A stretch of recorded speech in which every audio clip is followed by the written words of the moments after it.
Bienvenue. Il existe des situations qui se répètent, même quand on fait tout pour les résoudre. On apaise ce qui déborde, on répond à ce qui surgit, on corrige ce qui se manifeste, et pourtant tout recommence.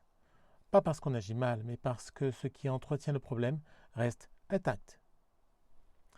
Dans son combat avec l'hydre, contre l'hydre, Héraclès découvre que les têtes ne sont que la partie visible du danger.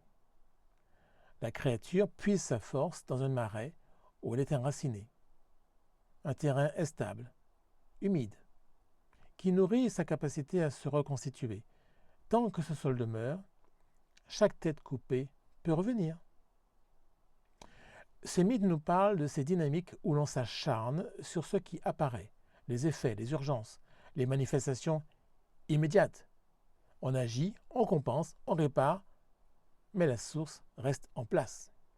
Et tant qu'elle demeure, le cycle reprend, parfois plus vite encore. Héraclès frappe les têtes encore et encore.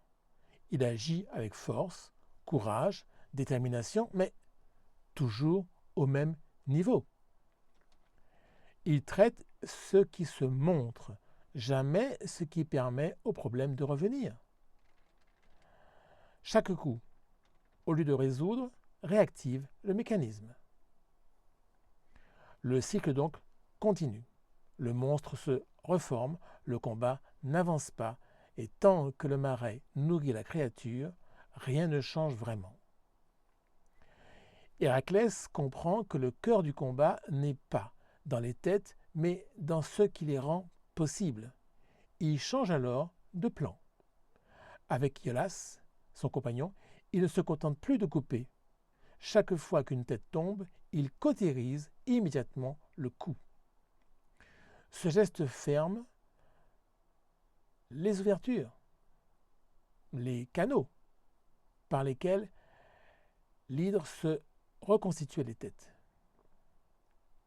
En empêchant les canaux de rester ouverts, il retire au marais, ce terrain instable, humide, fertile, la possibilité d'alimenter la créature.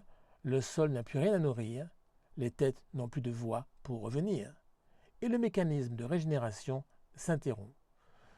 Ce moment dit quelque chose de simple. Un cycle cesse quand on agit sur ce qui le maintient, pas sur ce qu'il produit.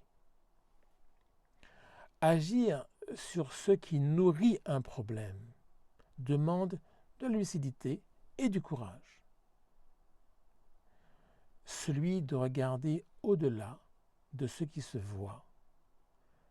Mais c'est là que tout change, quand on cesse de s'épuiser sur les manifestations, sur les provocations, et qu'on s'attache à ce qui les rend possibles, modifier le terrain, fermer les voies de retour et transformer ce qui permettait au cycle de se maintenir. C'est un travail discret, exigeant, mais décisif. À partir de là, ce qui revenait sans cesse perd sa force et ce qui semblait inévitable peut enfin cesser. À bientôt.